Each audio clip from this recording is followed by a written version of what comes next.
हामीले के लेख्ने भन्ने कुरामा बताउँछु। यसमा लेख्नुपर्ने कुराको बारेमा म बताउँछु। सबभन्दा पहिला मानिसलाई, जनशक्तिलाई, संगठनमा संस्थामा कार्यरत जनशक्तिलाई कामप्रति समर्पित गराउने, कामप्रति अभिरुचि सिर्जना गर्ने, काममा लगाव सिर्जना गर्ने महत्त्वपूर्ण आयामको रूपमा उत्प्रेरणालाई लिइन्छ भनेर यसरी दिनु पर्यो है। कसले लेखेको यो? कसले लेखेको? राजकुमार भन्ने को यो? यो राजकुमार भन्ने को मान्छे हो? यो यसलाई पहिला चाहिँ नि यसलाई यहाँबाट हटाउनु पर्यो है। यो राजकुमार भन्ने मान्छे को छ? यसलाई पहिला हटाउनु पर्यो। यसको नाम राजकुमार रहेछ। यो लन्ठु छ मान्छे है, महालन्ठु छ। त किन बसिरहेको त यहाँ? त गइहाल, तुरुन्त गइहाल, सिल्ले स्वाट।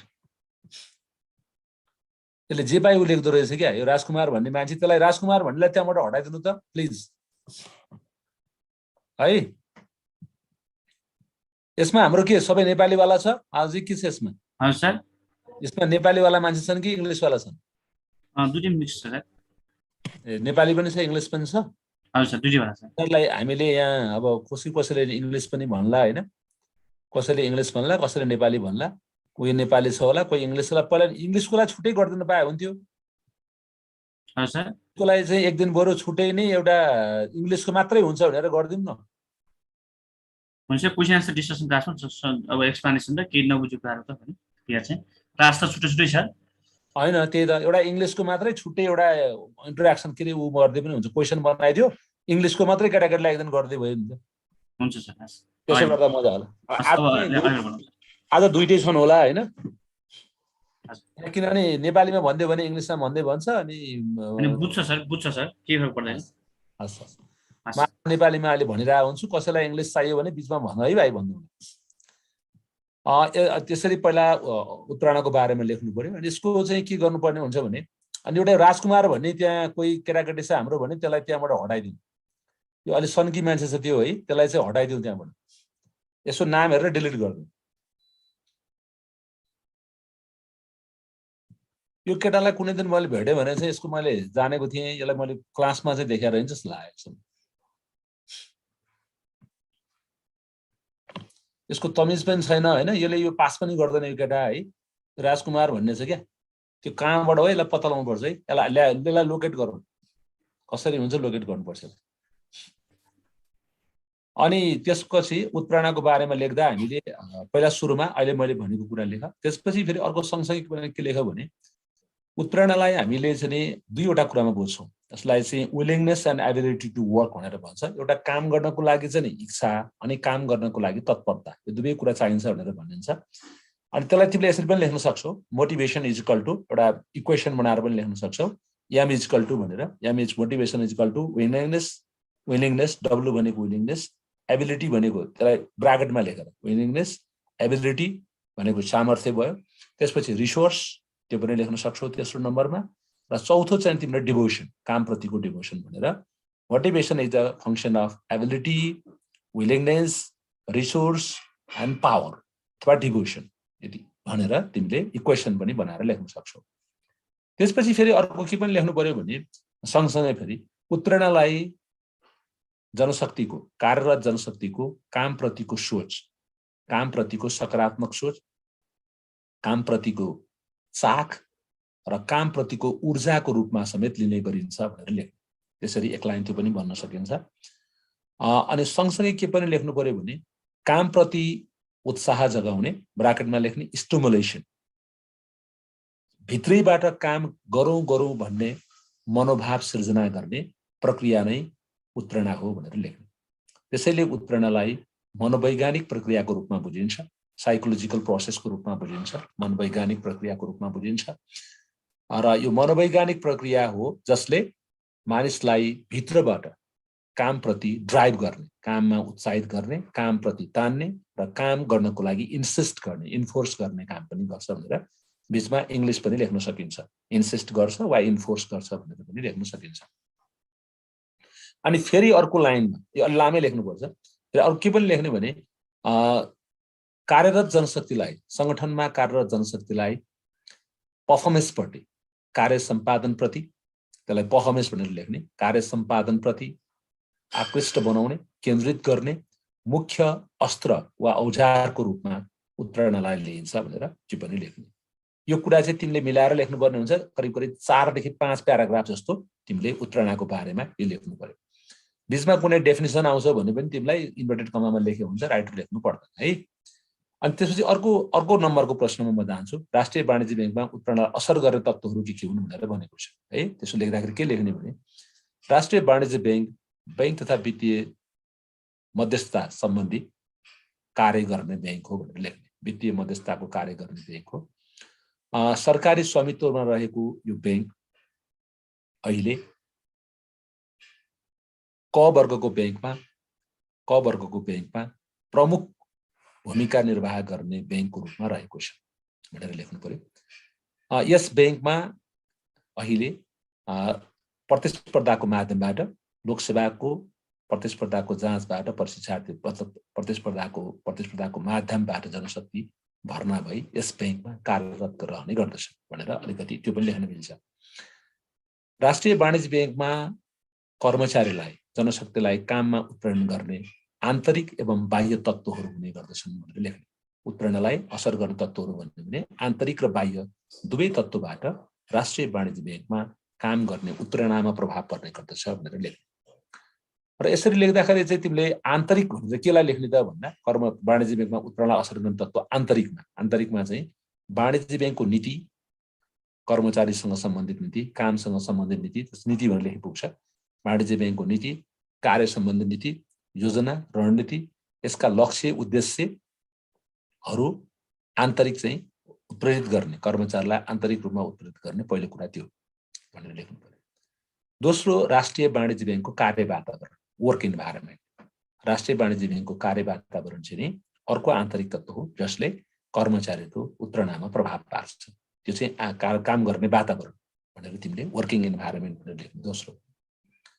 तेस्रो, इन्टरनल फ्याक्टरमा चाहिँ हामीले के लेख्नु पर्यो त आन्तरिक तत्त्वमा भन्दा संगठनभित्र, राष्ट्रिय वाणिज्य बैंकभित्र कामका लागि आवश्यक पर्ने फेसिलिटेसन अथवा इन्फ्रास्ट्रक्चर, कामका लागि आवश्यक पर्ने पूर्वाधारहरू जस्तै कम्प्युटरको कुराहरू भयो, कुर्सी, टेबल, रुम, एसी, यो कुराहरू, त्यसलाई पनि हामीले आन्तरिक वातावरणको रूपमा लिन्छौँ। आन्तरिक रूपमा अफिस लेआउट, अफिसको चाहिँ सिस्टम, त्यसलाई पनि हामीले बुझ्नुपर्ने हुन्छ। अर्को, राष्ट्रिय वाणिज्य बैंकको आन्तरिक रूपमा चाहिँ यसको वृत्ति विकास सम्बन्धी के कस्तो प्रावधान छ, वृत्ति विकास सम्बन्धी अथवा कर्मचारीको वृत्ति विकास सम्बन्धित पक्षहरू के छ, यसको प्रमोसनको वा चाहिँ त्यसलाई चाहिँ राम्रोसँग कर्मचारीलाई रिकग्नाइज गर्ने कुराहरूको त्यो चाहिँ के छ भन्ने हेर्नु पर्यो। अर्को चाहिँ पुरस्कार र दण्डको व्यवस्था, रिवार्ड एन्ड पनिसमेन्ट सिस्टम कस्तो छ भन्नेले पनि, यो पनि आन्तरिक हो। रिवार्ड एन्ड पनिसमेन्ट सिस्टम, त्यसले पनि त्यो कर्मचारीको आन्तरिक रूपमा त्यसले उत्प्रेरणा प्रभाव पार्छ। अर्को, सुपरभिजन सिस्टम र पर्फर्मिङ कल्चर। हाम्रो चाहिँ यो राष्ट्रिय वाणिज्य बैंकमा काम गर्ने कल्चर चाहिँ कस्तो छ, पर्फर्मिङ कल्चर छ वा नन पर्फर्मिङ कल्चर छ, यो दुईटा कुरा पनि त्यसमा महत्त्वपूर्ण हुन्छ आन्तरिक रूपमा भनेर आन्तरिक रूपमा राष्ट्रिय वाणिज्य बैंकमा उत्प्रेरणा गर्ने, उत्प्रेरणालाई असर गर्ने मुख्य तत्त्वहरू यी हुन् भनेर लेख्नु पर्यो।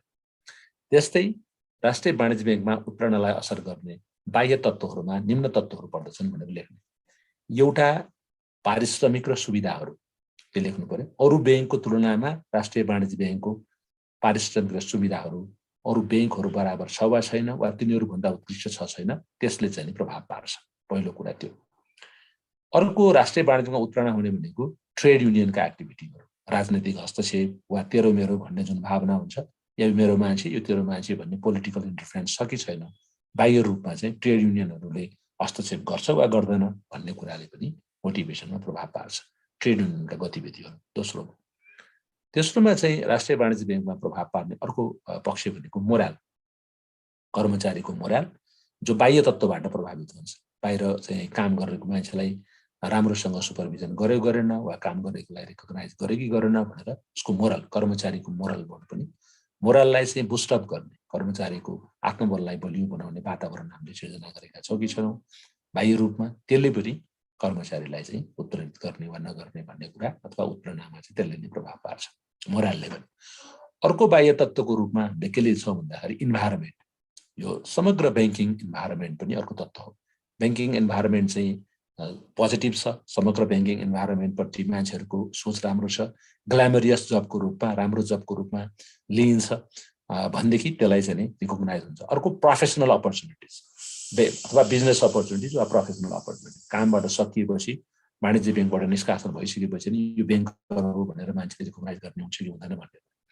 अर्को क्रेडिबिलिटी हो, यो विश्वसनीयता, साख र विश्वसनीयता गुरुले पनि हुन्छ, क्रेडिबिलिटी पनि हुन्छ। संस्थाको साख र संस्थाको विश्वसनीयता कस्तो छ त्यसको आधारमा पनि बाह्य चाहिँ उत्प्रेरणामा चाहिँ त्यसमा पनि प्रभाव पार्छ। संस्थाको साख गुरुल राम्रो छ भने कर्मचारीहरू आफै पनि त्यसपट्टि नेगेटिभ हुँदैन, पोजिटिभ सोच राखेर काम गर्ने गर्छ। यसरी चाहिँ यी आन्तरिक एवं बाह्य यी दुवै तत्त्वहरूले राष्ट्रिय वाणिज्य ब्याङ्कमा उत्प्रेरणालाई असर गर्ने गर्दछन्। त्यसैले यी दुवै तत्त्वहरूलाई ध्यान दिई उत्प्रेरणाका सैद्धान्तिक एवं व्यावहारिक पक्षहरूलाई समेत विचार गरी आन्तरिक र बाह्य तत्त्व दुवैमा सुधार गरेर राष्ट्रिय वाणिज्य ब्याङ्कमा उत्प्रेरणालाई प्रभावकारी बनाउन सकिन्छ र काम गर्नको लागि उत्प्रेरित वातावरण तयार गर्न सकिन्छ भन्ने यसको कन्क्लुजन देख्नु पर्यो। यति कुरा चाहिँ तिमीहरूले उत्प्रेरणाको बारेमा लेख्दाखेरि यति कुरा लेख्नुपर्ने हुन्छ। मैले करिब 16 मिनट चाहिँ यो 1 नम्बरको प्रश्नलाई चाहिँ करिब 16 मिनट जति तिमीहरूलाई मैले भने अघि। अब म दोस्रोमा जान्छु। दोस्रोमा चाहिँ हाम्रो के छ भन्दाखेरि निर्णय निर्माण प्रक्रियाको उल्लेख गर्दै राष्ट्रिय वाणिज्य ब्याङ्कमा यसका समस्याहरू के हुन सक्छन् बताउनुहोस् भनेको छ। यसको बारेमा लेख्दा के लेख्ने भने पहिला डिसिजन भनेको के हो लेख्ने, निर्णयलाई विभिन्न विकल्पहरूमध्ये उत्तम विकल्पको छनौट गर्ने कारण नै निर्णय हो। पहिला त्यो लेख्नु पर्यो। कुनै काम गर्न वा नगर्नका लागि गरिने प्लान अफ एक्सनलाई निर्णय भनेर बुझिन्छ। त्यसरी पनि तिमीले लेख्न सक्छौ। दुईटा भयो निर्णयको परिभाषा लेख्दा। विभिन्न विकल्पहरूमध्येबाट उत्तम विकल्प छनौट गर्ने कारण निर्णय हो, पहिला त्यो लेख्ने। अर्को कुनै काम गर्न वा नगर्ने प्रयोजनका लागि गरिने प्लान अफ एक्सनलाई निर्णय भनेर बुझिन्छ भनेर लेख्ने। दोस्रो फेरि अर्को पनि लेख्नु पर्यो निर्णय भनेदेखि संस्थामा विभिन्न सूचना, जानकारी, फ्याक्ट, भ्यालुज र नर्म्सका आधारमा संस्थाको कुनै कामका लागि गरिने कार्ययोजनाको निर्णय नै निर्णय हो भनेर बुझिन्छ भनेर लेख्ने। कार्ययोजना भनेर लेख्ने हुन्छ वा एक्सन लेख्ने पनि हुन्छ, त्यसलाई निर्णय भनिन्छ भनेर लेख्ने। अनि त्यसपछि चाहिँ निर्णय निर्माण एउटा निश्चित स्टेप वा प्रक्रियाबाट हुने गर्दछ। स्टेप लेख्न सक्छौ, चरणबाट वा प्रक्रियाबाट हुने गर्दछ, जसलाई ऱ्यासनल डिसिजन मेकिङ प्रोसेस, निर्णयको विवेकशील निर्णय निर्माण प्रक्रिया, ऱ्यासनल डिसिजन मेकिङ प्रोसेस भनेर पनि बुझ्ने गरिन्छ। त्यो प्रोसेसहरू, ऱ्यासनल डिसिजन मेकिङका प्रोसेसहरूलाई निम्न बुदामा वा निम्न स्टेपमा उल्लेख गर्न सकिन्छ भनेर लेख्नु। सबभन्दा पहिला आइडेन्टिफिकेसन अफ प्रब्लम, समस्याको पहिचान। समस्या के हो, what really is the problem, what are the content and context of the problem, what are the cross cutting issues of the problems, how this problem is arises and what are the major forces that create problems भनेर पहिला चाहिँ यो समस्याको पहिचान गर्ने चाहिँ यसको पहिलो कुरा चाहिँ समस्याको पहिचान हो भनेर भन्ने है। आइडेन्टिफिकेसन अफ प्रब्लम, समस्याको पहिचान भनेको त्यो बुझ्नु पर्यो है। आइडेन्टिफिकेसन अफ प्रब्लम भनेको भन्दा बित्तिकै हामीले समस्या के हो, कसरी सृजना भयो, कहाँ सृजना भयो भनेर हामीले चाहिँ त्यसलाई चाहिँ समस्याको पहिचानबाट हामी बुझ्छौँ। समस्याको पहिचान गर्नुपर्छ भनेर हामी बुझ्छौँ है। अनि त्यसपछि हामी अर्को के पनि बुझ्नु पर्यो भन्दाखेरि चाहिँ यो समस्या कसरी सृजना भयो, कहाँबाट सृजना भयो, समस्याका स्रोतहरू के हुन्, के कारणले समस्या सृजना भएको भनेर पहिला समस्याको पहिचान गर्ने काम नै निर्णय निर्माण प्रक्रियाको पहिलो काम हो भनेर भन्नु पर्यो। फर्स्ट काम चाहिँ त्यो। दोस्रोमा चाहिँ हामीले समस्याका कारणहरूको खोजी गर्ने, कजेज अफ द प्रब्लम्स अथवा कजेज अफ द प्रब्लम भनिने हुन्छ, कजेज अफ डिसिजन भनिने हुन्छ, त्यसको खोजी गर्छौँ भनेर लेख्ने। अनि त्यसपछि गएर दोस्रोमा चाहिँ समस्या समाधानका लागि विभिन्न विकल्पहरूको विकास गर्ने भनेर लेख्नु। यो मतलब developing of different alternatives for problem solving भनेर हामीले विभिन्न प्रब्लम सल्भिङका लागि विभिन्न विकल्पहरूको छनौट गर्ने भन्ने। त्यो विकल्पहरू भनेको चाहिँ के भन्ने त भन्दा समस्यासँग सम्बन्धित विषयमा कस्तो कस्तो तरिकाबाट, कुन विधिबाट चाहिँ समस्याको समाधान गर्न सकिन्छ, यी विभिन्न विकल्पहरूको खोजी गर्नुपर्ने हुन्छ। विकल्पको खोजी भन्ने एउटा पोइन्ट राख्ने हुन्छ अनि छनौट हुन राख्ने हुन्छ। अर्कोमा विश्लेषण भन्ने पनि हुन्छ। विकल्पको खोजी अनि विश्लेषण दुईटा पोइन्ट बनाउने हुन्छ। एउटै बनाएर विकल्पको खोजी तथा विश्लेषण भनेर बनाए पनि हुन्छ। विकल्पहरूको विश्लेषण गर्दा हामीले cost, benefit, risk, opportunity, threat जस्ता कुराहरूको आधारमा विकल्पहरूको विश्लेषण गर्छौँ भनेर लेख्ने। त्यसपछि गएर अर्को विकल्पहरूलाई भार दिने, वेटेज दिने। यो विकल्पमा चाहिँ यस्तो भार, यो विकल्पमा यस्तो भार भनेर विकल्पहरूमा वेटेज दिने काम पनि त्यहाँबाट हुन्छ भनेर हामीले बुझ्नु पर्यो है। विकल्पहरूको वेटेज दिने काम पनि त्यहाँनिर हुन्छ भनेर हामीले बुझ्नुपर्ने हुन्छ है। विभिन्न डिफ्रेन्ट अल्टरनेटिभ्सहरू जो हुन्छ त्यो डिफ्रेन्ट अल्टरनेटिभ्सको चाहिँ त्यो डिफ्रेन्ट अल्टरनेटिभ्सहरूलाई चाहिँ हामीले बराबर वेट दिनुपर्ने हुन्छ। वेट भनेको भार। यो अल्टरनेटिभले चाहिँ 5 अङ्क पायो, यो अल्टरनेटिभले 4 पायो विभिन्न क्राइटेरियाका आधारमा। पहिला क्राइटेरिया अनि त्यसपछि भार एउटैमा लेख्ने। Define criteria and weightage for the different alternative भनेर भन्ने। त्यसपछि गएर अल्टरनेटिभको एनालिसिस भनेर लेख्ने अनि बेस्ट अल्टरनेटिभ सिलेक्ट गर्ने भनेर भन्ने र लास्टमा चाहिँ इम्प्लिमेन्टेसन भनेर भन्ने।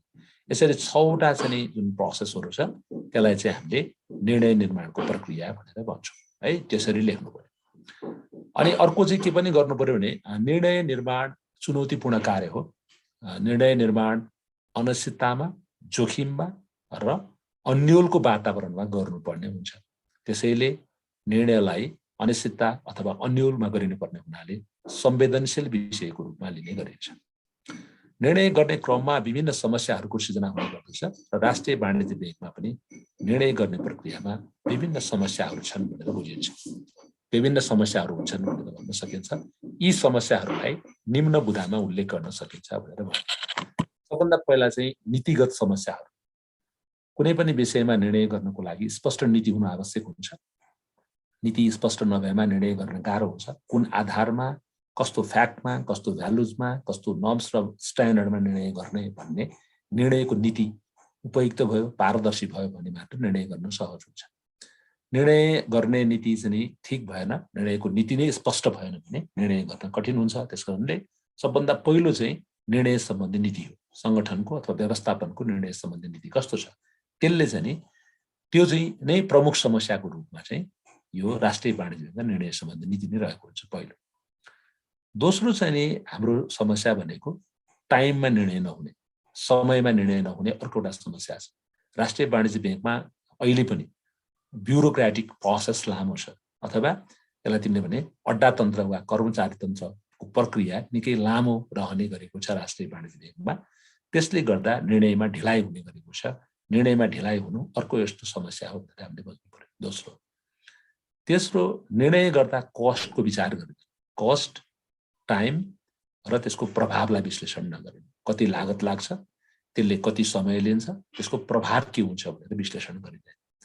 निर्णयका सवालमा निर्णयमा लाग्ने लागत, निर्णयको प्रभाव र निर्णयले चाहिँ सिर्जना गर्ने परिणामको बारेमा पहिले नै छलफल र विश्लेषण गर्नुपर्ने हुन्छ। राष्ट्रिय वाणिज्य ब्याङ्कमा अहिले पनि त्यसरी निर्णय गर्ने चाहिँ प्रचलन छैन। त्यो अर्को एउटा समस्या हो भनेर हामीले भन्छौँ। अर्को, निर्णयमा चाहिँ बाह्य प्रभाव।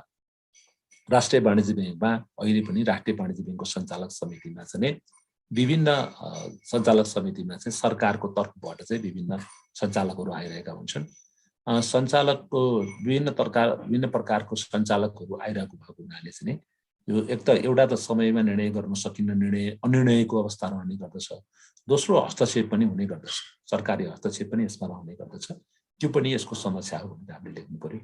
त्यस्तै अर्को समस्यामा चाहिँ यसको वाणिज्य ब्याङ्कमा अर्को यसको समस्या के हो त भन्दाखेरि चाहिँ निर्णयमा चाहिँ निर्णय ट्रान्सपरेन्ट नहुने, सार्वजनिक गरिँदैन। निर्णय के भएको थियो भनेर त्यसलाई ट्रान्सपरेन्ट गर्ने कल्चर छैन, त्यसकारण पनि समस्या छ।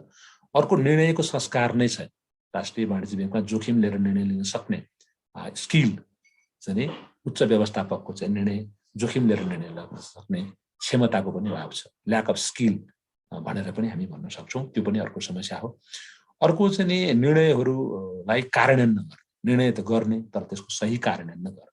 जति निर्णयहरू भएका छन् तिनलाई प्रभावकारी रूपमा कार्यान्वयन नगर्ने अवस्था पनि रहेको छ। त्यो कार्यान्वयन नहुनु पनि अर्को एउटा समस्या हो भनेर हामीले भन्छौँ। त्यस्तै राष्ट्रिय वाणिज्य ब्याङ्कको अर्को निर्णयको समस्या भनेको चाहिँ नि यो निर्णयलाई चाहिँ राष्ट्रिय वाणिज्य ब्याङ्कले आफ्ना निर्णयहरूलाई चाहिँ राष्ट्रिय वाणिज्य ब्याङ्कको निर्णयलाई चाहिँ गभर्मेन्टको निर्णयको रूपमा बुझ्छ, आफ्नो ओन निर्णयको रूपमा बुझ्दैन। Whatever decision are made it is from the government side.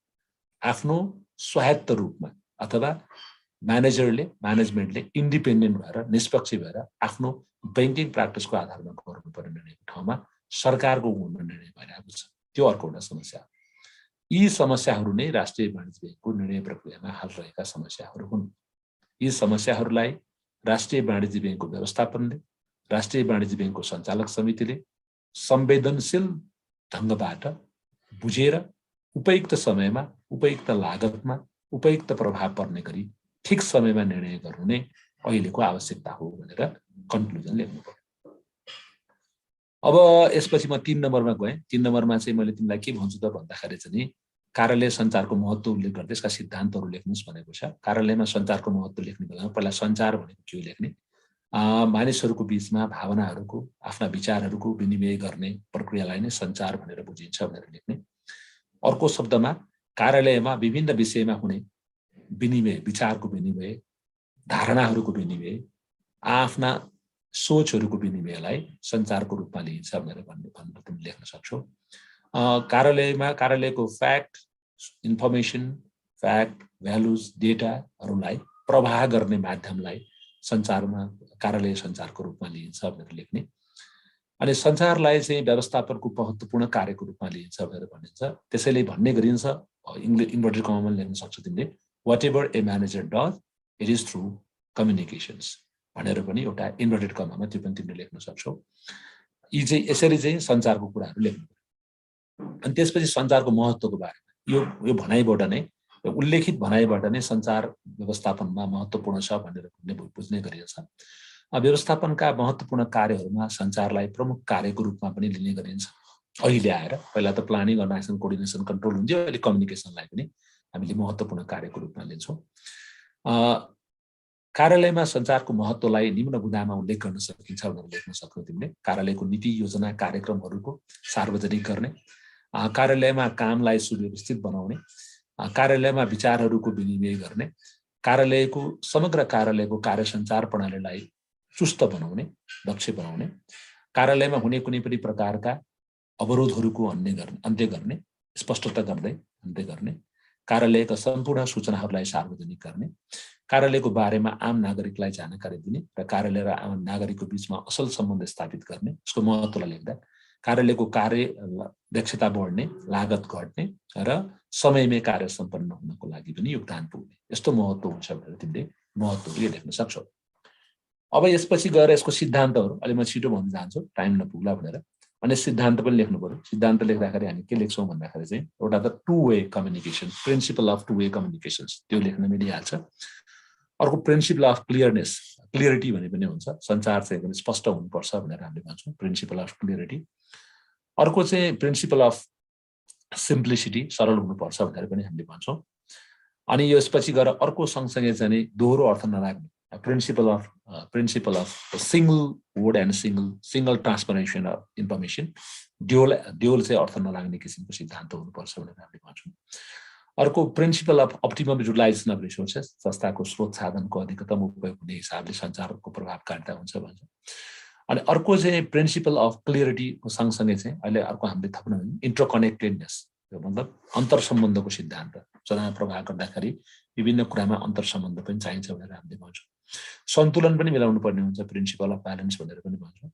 अर्को चाहिँ हामीले यसमा सँगसँगै के भन्छौँ भने प्रिन्सिपल अफ, हामीले अर्को क्लियरिटी मात्रै नभनेर यसलाई हामीले भन्छौँ सही शब्दको छनौट गरेर बनाउने खालको स्पष्ट क्लियरिटी भनेर पनि भन्छौँ हामीले, principle of clarity, for clear understanding, for clear response भनेर भन्छौँ।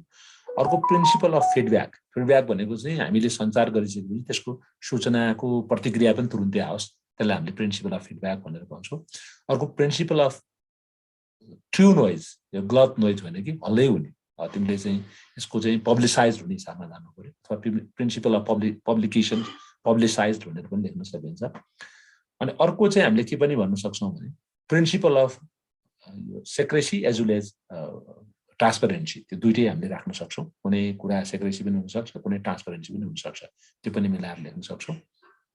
र अर्को हामी सँगसँगै लेख्छौँ, सँगसँगै हामीले के पनि लेख्न सक्छौँ भने हामीले प्रिन्सिपल अफ इम्पार्सियलिटी, यो निष्पक्ष हुनुपर्छ र यो स्वच्छ पनि हुनुपर्छ भनेर पनि, हेल्दी भनेर पनि हामीले भन्न सक्छौँ। त्यो चाहिँ यसको सिद्धान्तहरू भनेर लेख्छौँ है। अनि कन्क्लुजन लेख्ने बेलामा के लेख्नु पर्यो भन्दाखेरि चाहिँ यहाँ कोही तिमीलाई लेख्नु मन छ भने एउटा लेख है, यहाँ तिमीले यसमा लेख्न सक्छौ, यहाँ आफूलाई लेख्न मन लागेको कुरा लेख्न सक्छौ त्यहाँ है, अरू मैले केही भन्नु परेन यसमा। हात नठडाउ, त्यहाँ लेख है, के लेख्नु पर्यो भने त्यहाँनिर लेख है, म्यासेजमा लेख, म उत्तर दिन्छु, हात ठडाउने काम नगर। त्यसले बुझ्दैन नि त मैले त्यहाँ लेख्नु पर्ने हुन्छ। अनि त्यसपछि गएर यो सिद्धान्तहरू लेखेपछि तिमीले के लेख्नु पर्यो भन्दाखेरि चाहिँ 5 नम्बरको यसमा जस्तो अघिको कुरालाई पनि यो सकिन्छ भने सानो सानो 2 लाइन एक्सप्लेन गरे पनि हुन्छ, सकिन्छ भने है, अघिको इम्पोर्टेन्समा पनि यसमा पनि 2 लाइन चाहिँ तिमीले एक्सप्लेन गर्न सक्छौ। 5वटा पोइन्ट मात्रै लेख, थोरै एक्सप्लेन पनि गर, 2 लाइन जस्तो एक्सप्लेन पनि गर, ठिकै हुन्छ। अनि अर्को चाहिँ यसमा लास्टमा कन्क्लुजनमा के लेख्नु पर्यो भने कार्यालयमा सञ्चार महत्त्वपूर्ण हुन्छ। प्रभावकारी सञ्चारबाट मात्रै कार्यालयले आफ्ना लक्ष्य वा उद्देश्य प्राप्त गर्न सक्छ। कार्यालयको सञ्चार असल हुने वा नहुने भन्ने सञ्चारका सिद्धान्तमा निर्भर गर्ने गर्दछ। त्यसैले असल सिद्धान्तको अनुकरण गरेर कार्यालयमा सञ्चार प्रणालीलाई प्रभावकारी बनाउनु पर्दछ भनेर त्यसको कन्क्लुजन लेख्नु पर्यो। अब 4 नम्बरमा जाउँ। 4 नम्बरमा मैले फाइलिङको अवधारणा उल्लेख गर्दै यसका महत्त्वहरू बताउनुहोस् भनेको छु। फाइलिङलाई हामीले रिटर्न रेकर्डको रूपमा बुझ्छौँ। फाइलिङलाई विभिन्न तथ्याङ्क, सूचना, जानकारीहरूको अभिलेखको रूपमा पनि बुझिन्छ। फेरि तिमीले अर्को इन्भर्टेड कमामा लेख्न सक्छौ, filing can be said as institutional memory of organization. फाइलिङलाई संस्थागत मेमोरी अथवा संस्थागत सम्झनाको रूपमा पनि बुझ्न सकिन्छ। Filing can be said as institutional memory of organization भनेर पनि तिमी लेख्न सक्छौ। कार्यालयमा हुने पत्र, पत्रिका, जानकारी, सूचना, तथ्याङ्कहरूलाई व्यवस्थित ढङ्गबाट सुरक्षित तरिकाले अभिलेख राख्ने प्रणालीलाई नै फाइलिङ भनिन्छ भनेर पनि फेरि तिमीले लेख्न सक्छौ। र सँगसँगै चाहिँ अर्को के पनि लेख्न सक्छौ भन्दाखेरि चाहिँ फाइलिङ अफिस अटोमेसनको एउटा महत्त्वपूर्ण आधार हो भनेर पनि लेख्न सक्छौ। एउटा बेस फर अफिस अटोमेसन, अर्को त्यो पनि लेख्न सक्छौ। अर्को फाइलिङलाई the heart of office operation, कार्यालय सञ्चालनको चाहिँ मुख्य मुटु हो भनेर पनि तिमीले इन्भर्टेड कमामा यसलाई यसरी इङ्ग्लिसमा राखेर पनि लेख्न सक्छौ। फाइलिङलाई मूलतः कानुनी आधार दिने डकुमेन्टको रूपमा पनि लिइन्छ। कार्यालयको समग्र जानकारी, सूचना, तथ्याङ्क एवं कार्यालयका निर्णयहरूलाई अभिलेखाङ्कन गर्ने महत्त्वपूर्ण आयामको रूपमा फाइलिङलाई बुझ्ने गरिन्छ भनेर तिमीले त्यो पनि लेख्न सक्छौ है त्यसमा। अनि त्यसपछि यति लेखिसकेपछि फाइलिङको तिमीलाई कुनै डेफिनेसन आउँछ भने आफैले मिलाएर लेख्दा हुन्छ, केही फरक परेन। अब इम्पोर्टेन्स चाहियो भने फाइलिङ अब कार्यालयमा फाइलिङ महत्त्वपूर्ण हुन्छ। कार्यालय सञ्चालनको सारको रूपमा फाइलिङलाई लिने गरिन्छ। The essence of office operation is a filing भनेर लेखेर यो तथ्यबाट फाइलिङ महत्त्वपूर्ण छ भन्ने बुझिन्छ। फाइलिङको महत्त्वलाई निम्न बुँदामा पनि व्याख्या गर्न सकिन्छ भनेर लेख्दै जानु। सबभन्दा पहिला फाइलिङले लिगल डकुमेन्टको रूपमा काम गर्छ अथवा कानुनी रूपमा कुनै पनि कुराहरू उपलब्ध गराउनु पर्यो भने यसले लिगल डकुमेन्टको रूपमा फाइलिङले काम गर्छ। पहिला कानुनी प्रमाणको रूपमा, लिगल सर्टिफाईको रूपमा यसले काम गर्छ भन्नु पर्यो।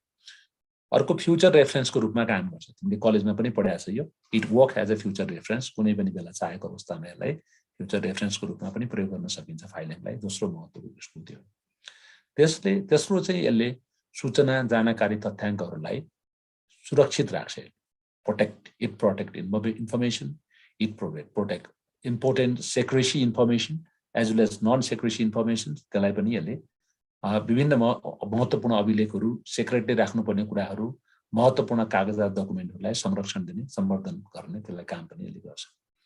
अर्को फाइलिङले चाहेको बेलामा चाहिँ हामीलाई सूचना, जानकारी उपलब्ध गराउन सक्छ। Easy informations are available, immediate information are available from filing.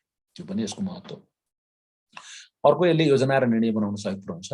हामीले कुनै पनि कुरामा निर्णय गर्नु पर्यो, योजना बनाउनु पर्यो भने फाइल हेर्छौँ, त्यसबाट हामीले थाहा पाउन सक्छौँ, किनकि यसले पास्ट रेफरेन्सहरू उपलब्ध गराइदिएको हुन्छ।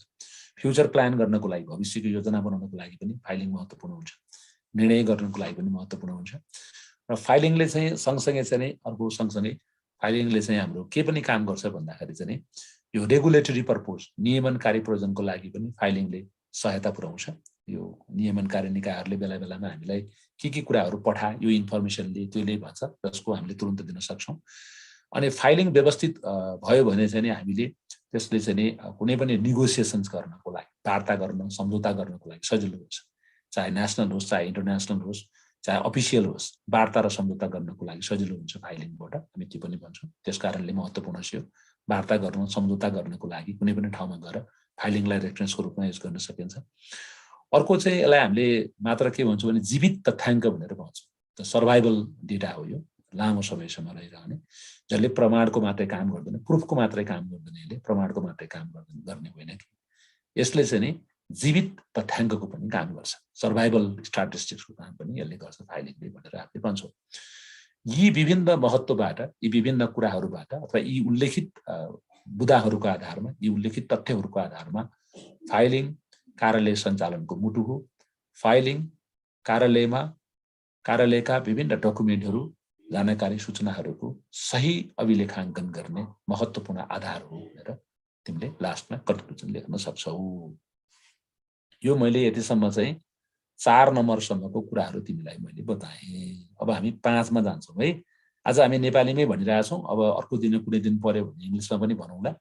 इङ्ग्लिसको लागि मैले छुट्टै नै एउटा बनाएर भनौँ भनेको छु। इङ्ग्लिसमा पढ्दाखेरि चाहिँ इङ्ग्लिसमै मात्रै भन्ने गरेर भनौँला, अर्को दिन सजिलो हुन्छ भनेर मैले भनेको छु। त्यही पनि कसैलाई कन्फ्युज भयो भने मलाई सोध्नु, यहाँ च्याटमा लेख्दा हुन्छ, म बताइदिन्छु ल।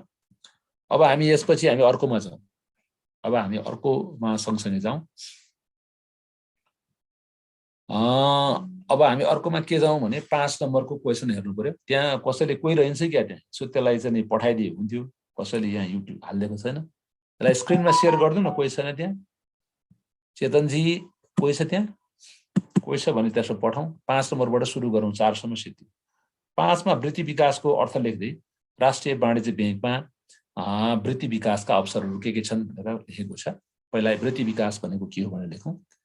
वृत्ति विकास भन्नाले मूलतः जनशक्ति, कुनै कर्मचारी वा जनशक्ति सेवाको तल्लो तहमा प्रवेश गरी माथिल्लो तहसम्म पुग्ने प्रयास र प्रक्रियालाई वृत्ति विकासको रूपमा लिइन्छ। पहिला चाहिँ एक लाइन हामी त्यो लेख्छौँ। अर्को वृत्ति विकास भन्नाले कर्मचारीको क्षमता विकास, कर्मचारीको सशक्तिकरण एवं कर्मचारीको व्यवहार आचरणमा परिवर्तन ल्याउने तत्त्वको रूपमा पनि वृत्ति विकासलाई लिइन्छ भनेर भन्यो। तेस्रो, वृत्ति विकास कर्मचारीको आर्थिक एवं सामाजिक, वैयक्तिक र व्यक्तिगत एवं पर्सनालिटीको डेभलपमेन्ट गर्ने आधार हो भनेर पनि हामी भन्न सक्छौँ। वृत्ति विकासलाई कर्मचारीको पर्सनालिटीको विकास गर्ने आधारको रूपमा पनि लिन सकिन्छ भनेर भन्यो। मूलतः वृत्ति विकास पेसामा, कुनै पेसा वा काममा संलग्न भइसकेपछि त्यो पेसा वा कामबाट प्राप्त हुने लाभलाई वृत्ति विकासको रूपमा लिइन्छ।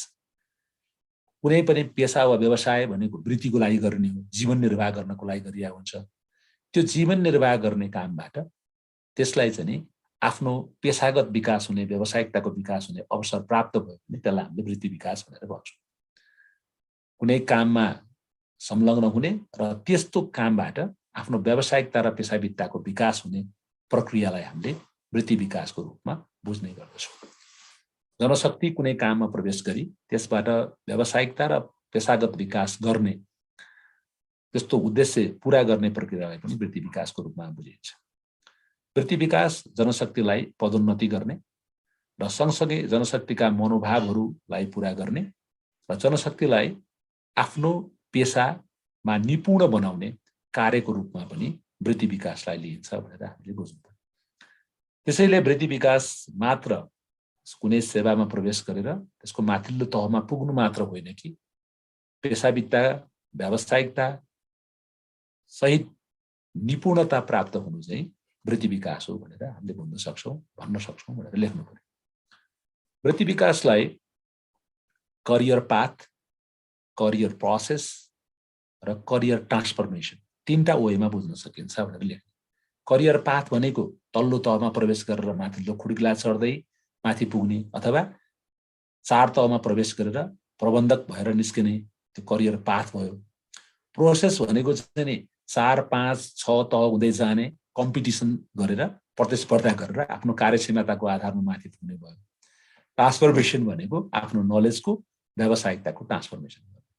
यसरी करियर पाथ, करियर प्रोसेस र करियर ट्रान्सफर्मेसन, यो 3टा रूपमा चाहिँ हामीले करियर डेभलपमेन्टलाई बुझ्छौँ भनेर तिमीले 3टा त्यसरी पनि लेख्न सक्छौ। अनि वृत्ति विकासले कर्मचारीको इम्पावरमेन्ट गर्दछ, सशक्तिकरण गर्छ, त्यसलाई पेसाविद बनाउँछ, त्यसलाई व्यावसायिक बनाउँछ, त्यसले कार्य सन्तुष्टि पनि त्यसलाई प्रदान गर्छ र ऊ कुनै पेसामा लागेर त्यो पेसामा निपुण भएर त्यसबाट चाहिँ उसले आफ्नो अवकाश प्राप्त गर्छ अथवा त्यसको निपुणताको आधारमा मात्रै उसले आफ्नो वृत्तिलाई चाहिँ एन्ड गर्छ। त्यस्तो प्रोसेस चाहिँ नि हाम्रो वृत्ति विकास हो भनेर हामीले देख्छौँ। अनि यसलाई चाहिँ नि तिमीले लेख्दाखेरि सामान्यत भनेर लेख्नु पर्दैन। वृत्ति विकास प्रमोसन पनि हो, इम्पावरमेन्ट पनि हो, वृत्ति विकास व्यावसायिकताको विकास पनि हो, पेसावित्ताको विकास पनि हो र सँगसँगै चाहिँ कर्मचारीको जीवन निर्वाह मात्र नभएर यसलाई कर्मचारीलाई अथवा जनशक्तिलाई चाहिँ नि जनशक्तिको ज्ञान, सिप, क्षमतामा रूपान्तरण ल्याएर आएर उसलाई पूर्ण रूपले विज्ञ बनाउने कार्यलाई पनि हामीले वृत्ति विकास भनेर भन्छौँ। विज्ञताको विकास हो भनेर पनि लेख्न सक्छौँ। अब राष्ट्रिय वाणिज्य ब्याङ्कका वृत्ति विकासका अवसरहरू के छन् भनेर भनेको छ। राष्ट्रिय वाणिज्य ब्याङ्कमा बैंकिङ व्यवसायमा उपलब्ध हुने, बैंकिङ करियरमा उपलब्ध हुने सबै प्रकारको वृत्ति विकासका अवसरहरू राष्ट्रिय वाणिज्य ब्याङ्कमा उपलब्ध छन् भनेर लेख्नु पर्यो। बैंकिङ करियर डेभलपमेन्ट, बैंकिङ व्यवसायसँग सम्बद्ध सबै प्रकारका वृत्तिहरूको अवसर राष्ट्रिय वाणिज्य ब्याङ्कमा उपलब्ध छ भनेर लेख्ने। त्यस्ताले लेखेर के लेख्नु पर्यो भन्दाखेरि ती राष्ट्रिय वाणिज्य ब्याङ्कका वृत्तिका अवसरहरूलाई निम्न रूपमा उल्लेख गर्न सकिन्छ भनेर लेख्ने। एउटा निष्पक्ष रूपमा राष्ट्रिय वाणिज्य ब्याङ्कमा प्रवेश गर्न पाउने अवसर, सबभन्दा पहिला त निष्पक्ष रूपमा प्रवेश गर्न पाउने अवसर। अर्को आन्तरिक र बाह्य दुवै प्रतिस्पर्धाबाट, आन्तरिक क्षमताबाट, आन्तरिक प्रतिस्पर्धाबाट र बाह्य खुला प्रतिस्पर्धाबाट माथिल्लो पदमा पुग्ने अवसर दोस्रो। तेस्रो भनेको तालिमको अवसर, विभिन्न सेवाकालीन, पूर्व सेवाकालीन, छोटो अवधिको तालिम, लामो अवधिको तालिम, सिप विकास तालिम, अवधारणागत विकास तालिम, विभिन्न प्रकारका तालिमहरूको अवसर पनि त्यहाँनिर छ भनेर भन्नु पर्यो है। विभिन्न प्रकारका तालिमको अवसर उपलब्ध छ भन्नु, त्यो पनि वृत्ति विकास भयो। अर्को फेरि सँगसँगै तिमीलाई विभिन्न ठाउँमा कार्य गर्ने अवसर, विभिन्न भौगोलिक क्षेत्रमा गएर कार्य गर्ने अवसर पाइन्छ। पूर्वतिर, पश्चिमतिर, उत्तरतिर, दक्षिणतिर, त्यो भनेको विभिन्न 7वटा प्रदेश भने मैले है। विभिन्न प्रदेशमा गएर काम गर्ने अवसरहरू प्राप्त गर्न सकिन्छ, जहाँ भूगोलको, नेपालको पुरै भूगोलको बारेमा जानकारी हुन्छ। अर्को थियो। अनि अर्को चाहिँ नि त्यसो भएपछि सामाजिक सांस्कृतिक परिवेशहरू पनि सबै बुझिने भयो, कन्ट्रीको भूगोलको बारेमा जानकारी हुने भयो, त्यस्तो अवसर पनि हुन्छ। अर्को तालिम मात्र नभएर पढ्ने अवसरहरू पनि छ, उच्च शिक्षाको अवसर, त्यसपछि गएर भ्रमण, स्वदेश र विदेशमा भ्रमणको अवसर, त्यो पनि वृत्ति विकासमा पर्छ। अनि त्यसपछि सँगसँगै चाहिँ मौद्रिक र गैर मौद्रिक सुविधाहरूको अवसर, मौद्रिक सुविधा, गैर मौद्रिक दुईटै। मौद्रिकमा चाहिँ तिमीले तलब, भत्ता, पारिश्रमिक, बोनस यस्तो किसिमको अवसर पाइन्छ भने गैर मौद्रिकमा चाहिँ आफ्नो रिकग्निसन्स, ब्याङ्कर हो भनेर चिनिन्छ। अनि आफ्नो व्यावसायिकताको विकास, ब्याङ्किङ प्रोफेसन, ब्याङ्किङ बिजनेसको विकास पनि अवसर पनि त्यहाँ छ। प्रतिस्पर्धात्मक क्षमताबाट आफ्नो ब्याङ्किङ करियर बनाउने, ब्याङ्कर भएर चाहिँ नि व्यावसायिक बन्ने अवसर पनि यसबाट उपलब्ध हुन्छ भनेर लेख्ने। र अर्को अवसर भनेको चाहिँ प्रतिस्पर्धामा हिँड्न पाउने, प्रतिस्पर्धात्मक ढङ्गले काम गर्न पाउने अवसर पनि त्यहाँ छ। आइटीसँग फ्रेन्डली भएर काम गर्न पाउने अवसर पनि त्यहाँ छ। भुक्तानी प्रणालीमा आबद्ध भएर काम गर्न पाउने अवसर पनि त्यहाँ छ। समग्र वित्तीय मध्यस्थता प्रणालीमा इन्भल्भ भएर काम गर्ने अवसरहरू हुन्छ। र अन्ततोगत्ता राष्ट्रिय वाणिज्य ब्याङ्कमा काम गरेको कर्मचारी व्यावसायिक हुँदै त्यसले चाहिँ नि आगामी दिनमा ब्याङ्करको रूपमा चाहिँ नि उसले आफूलाई स्थापित गर्न सक्छ, त्यस्तो अवसर चाहिँ राष्ट्रिय वाणिज्य ब्याङ्कमा हुन्छ भनेर लेख्ने। So many opportunities are available in the career of Rashtriya Vanijya Bank. So many opportunities of training, opportunities of advancement, opportunity of education, opportunities of competitions, opportunities of IT, opportunities of to be a banker professional. So these all benefits, all opportunities are available in Rashtriya Vanijya Bank. लेख्नु पर्यो है। यति भनिसकेपछि अब म तिमीलाई 6, 7, 8 को 3टा question यहाँ बाँकी छ, म भन्दै जान्छु, यसमा तिमीलाई बताउँदै जान्छु ल। अब पहिलो अब 6 नम्बरमा लेख्नुभन्दा अगाडि अहिलेको कन्क्लुजनमा राष्ट्रिय वाणिज्य ब्याङ्कमा वृद्धि विकासका प्रशस्त अवसरहरू छन्। ती अवसरहरूलाई कसरी उपयोग गर्दै उत्कृष्ट ब्याङ्करको रूपमा प्रयोग गर्ने भन्ने, उत्कृष्ट ब्याङ्करको रूपमा वृद्धि विकासलाई परिचालन गर्ने भन्ने कुरा जनशक्तिमै निर्भर गर्दछ भनेर कन्क्लुजन लेख्यो है। त्यसको कन्क्लुजन त्यो लेखिन्छ। अब म टोटल क्वालिटी म्यानेजमेन्टमा गएँ है। What is total quality management भन्नेमा म गएँ। त्यो सबै कुरा बताइदिउँला। पहिला चाहिँ क्वालिटी म्यानेजमेन्टको प्रभाव तिमीले परिभाषा लेख्नुपर्ने है। सबभन्दा पहिला चाहिँ क्वालिटी म्यानेजमेन्ट के हो भनेर त्यसको प्रभाव तिमीले चाहिँ लेख्नुपर्ने हुन्छ। गुणस्तर व्यवस्थापनलाई हामीले चाहिँ एउटा के भनेर बुझ्छौँ भन्दा कार्यालयको काममा सुधार ल्याउने महत्त्वपूर्ण सिद्धान्तको रूपमा फिलोसफीको रूपमा टोटल क्वालिटी म्यानेजमेन्टलाई लिइन्छ भनेर लेख्ने है। पहिलो त्यो लेख्नु। टोटल क्वालिटी म्यानेजमेन्ट अथवा सम्पूर्ण गुणस्तर व्यवस्थापन भन्नाले उच्च स्तरको व्यवस्थापनबाट अथवा व्यवस्थापनबाट संगठनमा परिवर्तन ल्याउनका लागि अवलम्बन गरिएका कुनै पनि प्रकारका सुधारहरूलाई गुणस्तर व्यवस्थापन भनेर बुझिन्छ भनेर लेख्ने। अर्को चाहिँ नि संस्थामा समग्र संस्थामा काम गर्ने संस्कारको निर्माण गर्ने, कामप्रति प्रतिबद्धता सृजना गर्ने, काममा संलग्न हुने, सामूहिक कार्यमा केन्द्रित हुने र कार्य प्रक्रिया, वस्तु, सेवाको गुणस्तरीयता एवं उपभोक्ताको सन्तुष्टिलाई ध्यान दिएर समग्र संस्थामा परिवर्तन ल्याउने कार्यलाई सम्पूर्ण गुणस्तर व्यवस्थापन टोटल क्वालिटी म्यानेजमेन्ट भनेर बुझिन्छ लेख्नु है। यो तिमीले चाहिँ समग्र गुण व्यवस्थापन भन्नाले त्यसरी तिमीले लेख्न सक्छौ। अर्को तिमीले के पनि लेख्न सक्छौ भन्दाखेरि त्यसले टोटल क्वालिटी म्यानेजमेन्टलाई तिमीले के पनि लेख्न सक्छौ भन्दाखेरि चाहिँ यो इन्भर्टेड कमामा quality management is overall reform and transformation system of organizations भनेर तिमीले लेख्न सक्छौ, जहाँ संगठनमा रिइन्जिनियरिङ गर्ने, संगठनलाई रिनोभेसन गर्ने र संगठनलाई रिइन्टिग्रेसन गर्ने कार्यहरू हुन्छन् भनेर पनि तिमीले त्यसलाई लेख्न सक्छौ। अनि अर्को तिमीले के पनि लेख्न सक्छौ भन्दाखेरि चाहिँ समग्र कार्यको प्रक्रियालाई वर्किङ प्रोसेसमा सुधार ल्याउने र शून्य चाहिँ डिफेक्ट, शून्य खराबी काममा सृजना गर्ने प्रक्रियालाई हामीले टोटल क्वालिटी म्यानेजमेन्ट भनेर बुझ्छौँ भनेर भन्छौँ।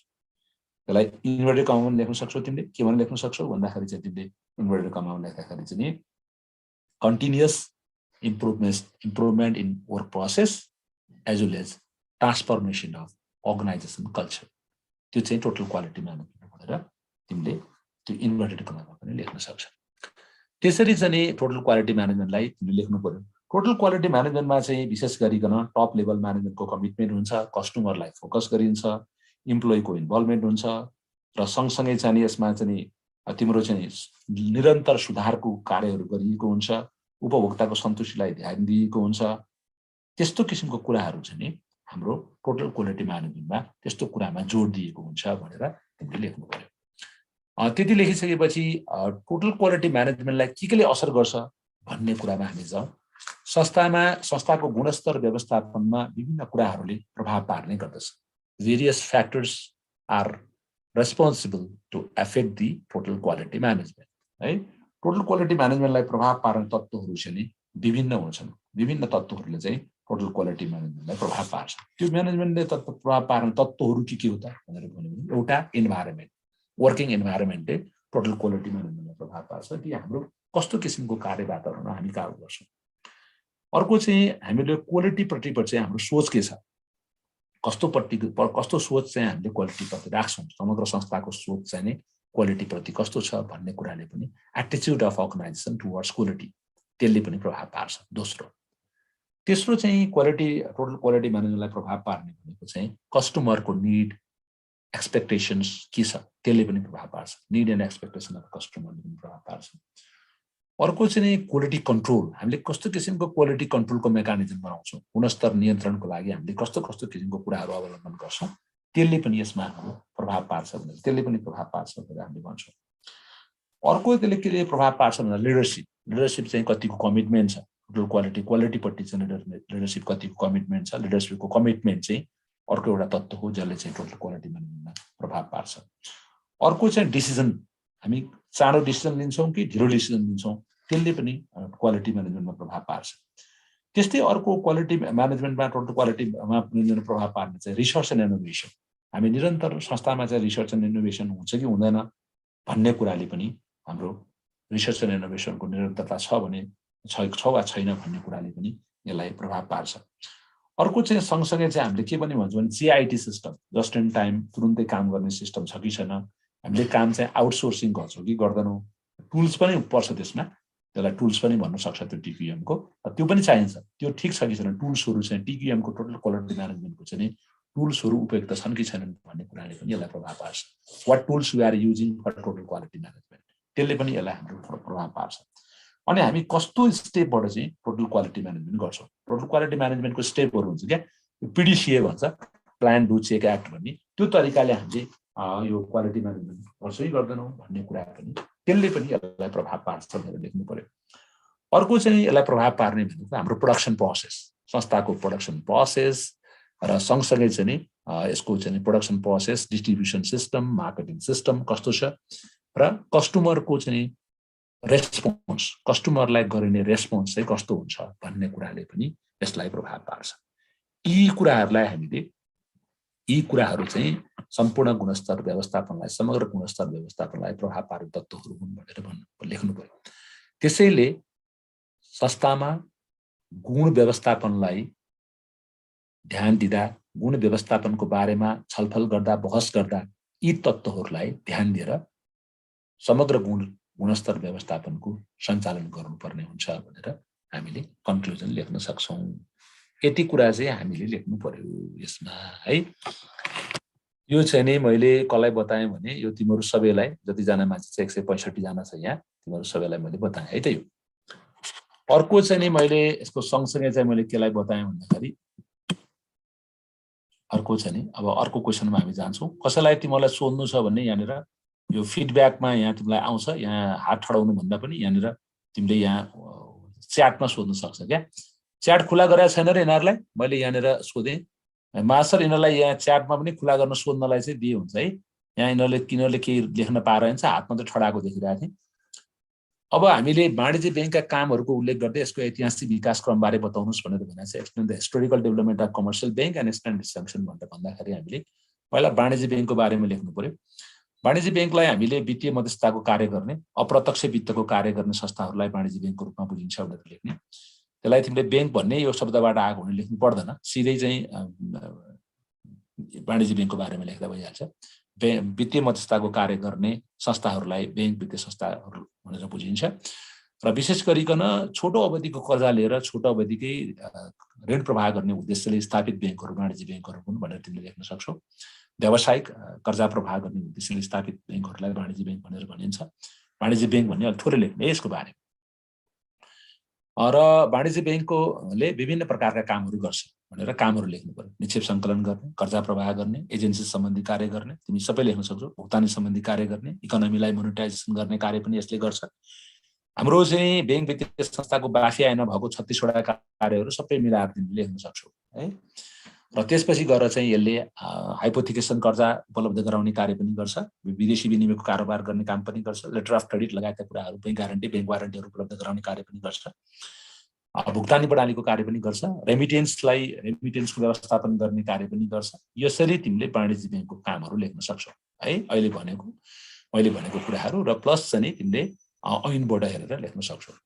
यसको ऐतिहासिक विकास क्रमबारे लेख्नु पर्यो भने नेपालमा मात्रै भएर पहिला ओल्डबाट सुरु गर्यो। ओल्डमा चाहिँ कासा डी सन जार्जियो बैंकबाट बैंकिङ प्रणालीको सुरुवात भएको मानिन्छ भनेर सुरु गर्नु पर्यो।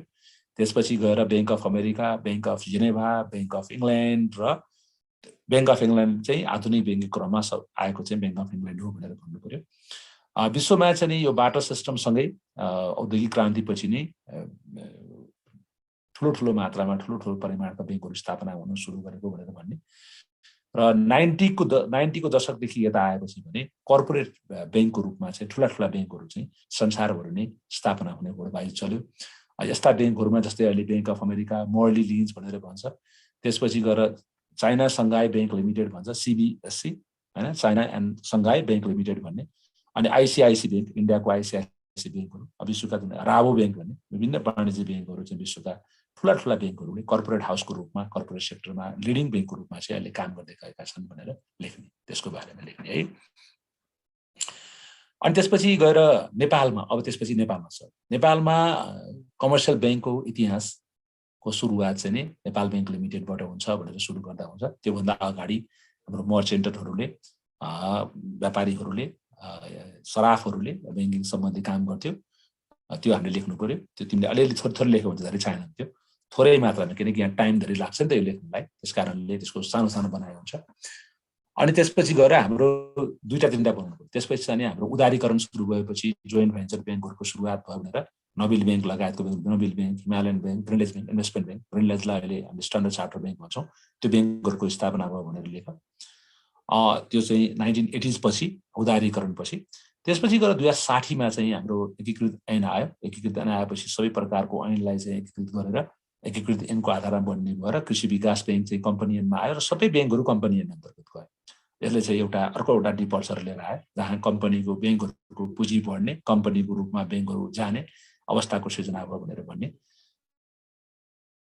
आधुनिक ब्याङ्किङ प्रणालीको विकास भयो भनेर भन्ने, आधुनिक ब्याङ्किङ प्रणालीको विकास, डिजिटल ब्याङ्किङ प्रणालीको विकास र सँगसँगै चाहिँ यो ग्राहक विकासको चाहिँ अहिले भइरहेको छ यो भनेर भन्नु पर्यो।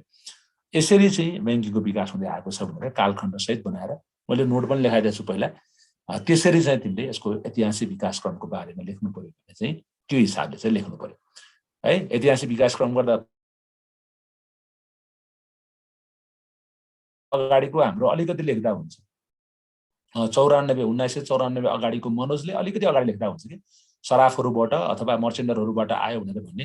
त्यसपछि गएर हाम्रो चाहिँ नि टक्सार विभागले चाहिँ ब्याङ्किङ सम्बन्धी काम गर्थ्यो र सँगसँगै चाहिँ कुमारी चोक केन्द्रीय कुमारी चोक अड्डाबाट पनि कामहरू गर्थ्यो भन्ने हिसाबमा पनि थोरै तिमीले लेख्न सक्छौ। अनि त्यसपछि गएर तिम्रो चाहिँ नि हाम्रो एउटा नोट निष्कासन गर्ने अड्डा जब स्थापना भयो त्यसपछि मात्र बल्ल सुरु भएको भन्ने। 1994बाट चाहिँ राम्ररी सुरु गरेर लेख्ने। हिस्ट्रिकल भन्ने चाहिँ हाम्रो नेपालमा 1994 नेपाल ब्याङ्क लिमिटेडको स्थापना सँगै लेखेको हुन्छ है। त्यसलाई नेपाल ब्याङ्क लिमिटेड भने पनि त्यो वाणिज्य ब्याङ्ककै रूपमा काम गर्ने ब्याङ्क हो। वाणिज्य ब्याङ्कै भनेर त नभन्ने, वाणिज्य ब्याङ्क तपाईँ 22 सालमा स्थापना भएको भन्ने भयो। त्यहाँबाट सुरु गर्ने भने कि 94बाटै सुरु गर्ने, मनोजले भनेको ठिक छ है। यसरी लेख्दै जाने र अनि के लेख्ने भन्दाखेरि चाहिँ वर्तमान विश्व अहिले भने विश्व वित्तीय बजारमा ब्याङ्क वित्तीय संस्थाको उल्लेख्य भूमिका रहने गरेको छ। विश्व अर्थतन्त्र ब्याङ्किङ प्रणालीबाट जोडिएको छ र ब्याङ्किङ प्रणालीको सफलताबाट नै विश्व अर्थतन्त्रको सफलता निर्भर हुने देखिन्छ भनेर त्यो एउटा चाहिँ 2-3 लाइन चाहिँ कन्क्लुजन चाहिँ त्यहाँनिर लेख। अब यसपछि मैले लास्टमा एउटा मात्रै बताउँछु, बासेल 2 र बासेल 3 बीचको फरक बताउँदै तिमीहरूको कुरा यहाँनिर लेख्दा हुन्छ के चाहियो भने। बासेल 2 र बासेल 3 बीचको फरक बताउँदै बासेल 2 भन्दा बासेल 3 किन अब्बल छ भनेर लेख भनेर भनेको छ। हामीले बासेल 2 र बासेल 3 लेख्नुभन्दा पहिला बासेल भन्ने के हो लेख्नुपर्छ।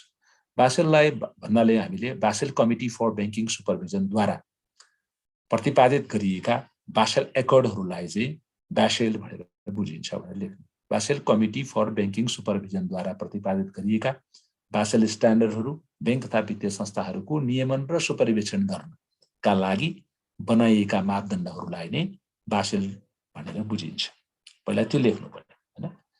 बासेल अथवा बासेल कमिटी फर ब्याङ्किङ सुपरभिजनले हालसम्म 3वटा बासेल एकर्डहरू जारी गरेको छ, बासेल 1, बासेल 2 र बासेल 3। बासेल 2 2004 सुरु भएको हो भने बासेल 3 हामीले विश्वमा भएको फाइनान्शियल क्राइसिस 2008 को फाइनान्शियल क्राइसिस पछि मात्र बासेल 3 सुरु भएको हो भनेर बुझ्नु पर्यो। 2010-11 देखि सुरु भयो, 2004-05 इस्वीसम्मबाट चाहिँ बासेल 2 सुरु भयो भनेर बुझ्नु पर्यो। बासेल 2 का मूलभूत विशेषताहरू निम्न अनुसार छन् भनेर हामीले लेख्नुपर्छ है। नोट चाहिँ नि अलिक गाह्रो हुन्छ बा पछि तिमीलाई उपलब्ध गराउँला कुनै बेला भयो भने है।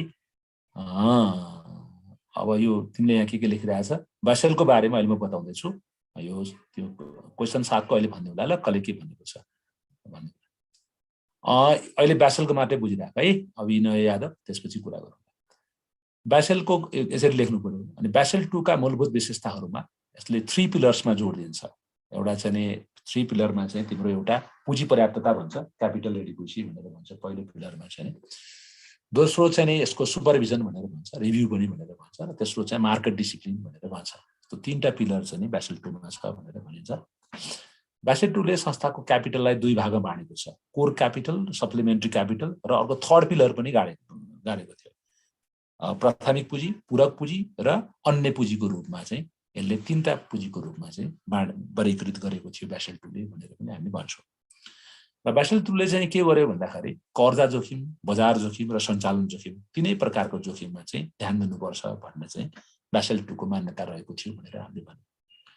बासेल 2 ले चाहिँ क्यापिटल एडिक्वेसी फ्रेमवर्क, पुँजी पर्याप्तता संरचनाको लागि चाहिँ न्यूनतम पुँजी कोष र न्यूनतम पुँजी कोष र पुँजी कोष गरेर बैंक वित्तीय संस्थाहरूले चाहिँ 10% कायम गर्नुपर्छ भनेर भनेको थियो। 10% को हाराहारीमा 8 देखि 10% को हाराहारीमा पुँजी तथा पुँजी कोष कायम गर्नुपर्छ भन्ने धारणा चाहिँ बेसल 2 को थियो।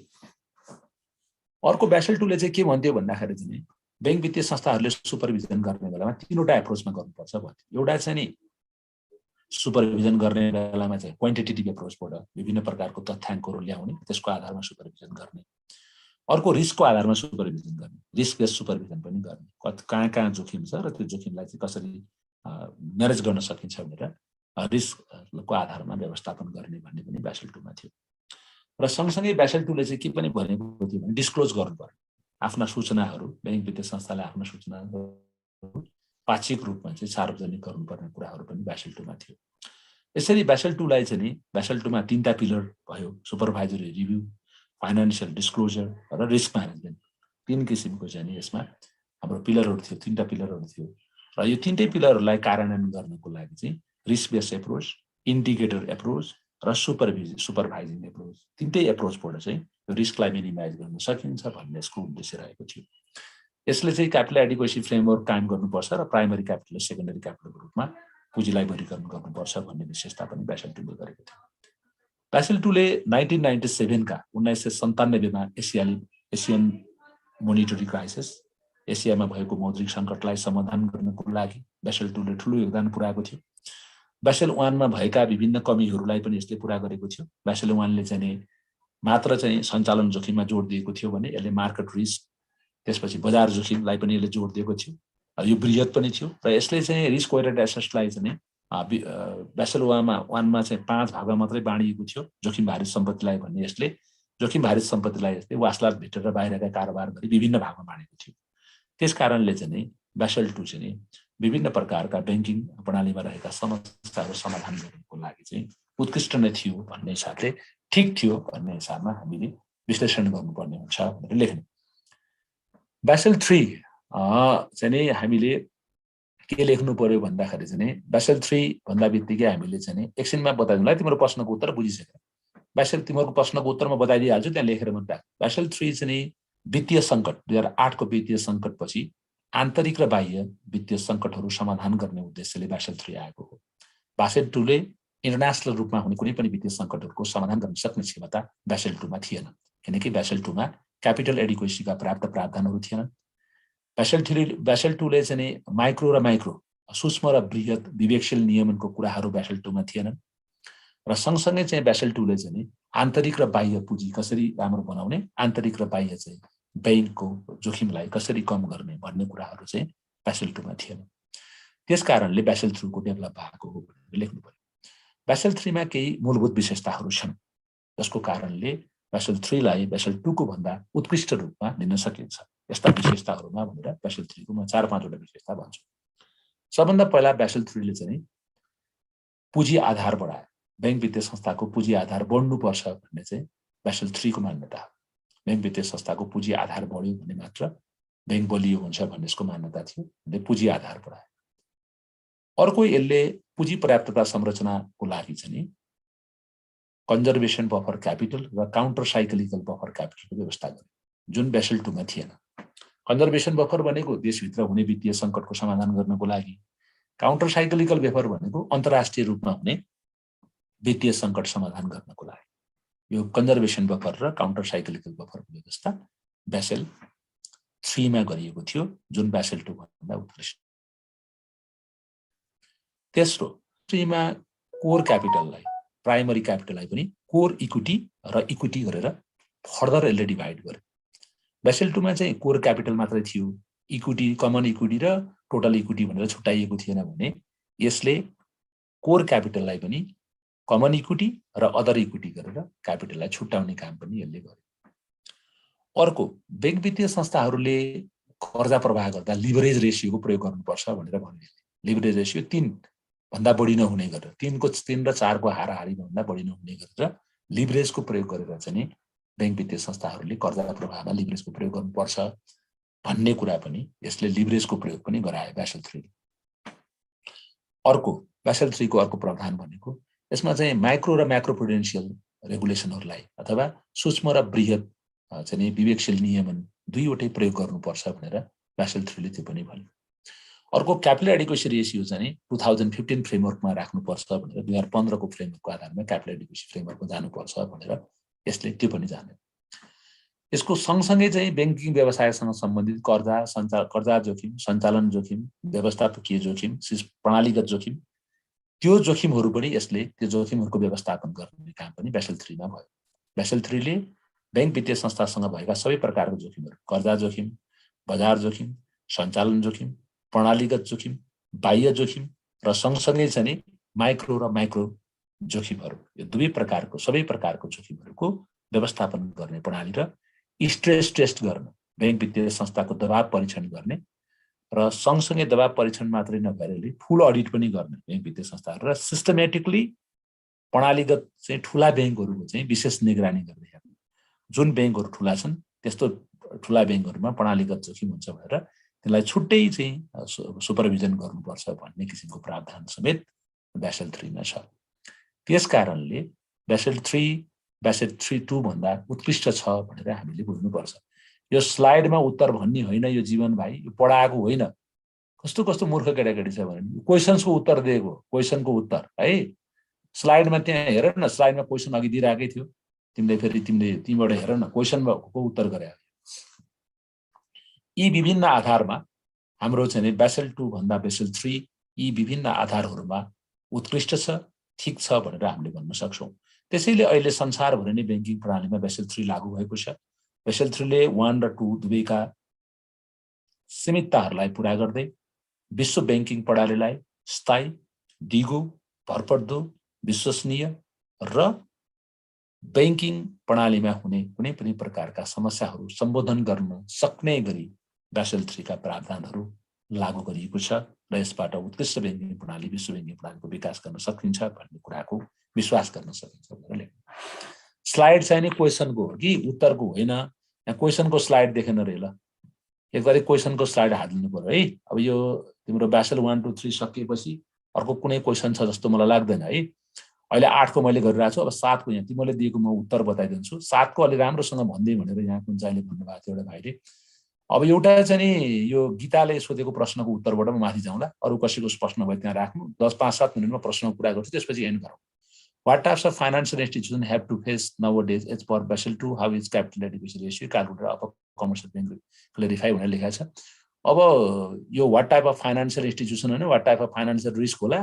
बैंक वित्तीय संस्थाहरूले अहिले विभिन्न प्रकारको वित्तीय जोखिमहरूको सामना गर्नु परेको छ। त्यसमा वित्तीय जोखिममा तिमीले तरलतासँग सम्बन्धित जोखिम, ब्याज दरसँग सम्बन्धित जोखिम, वित्तीय अपराधसँग सम्बन्धित जोखिम, त्यो सबै जोखिम तिमीले लेख्न सक्छ।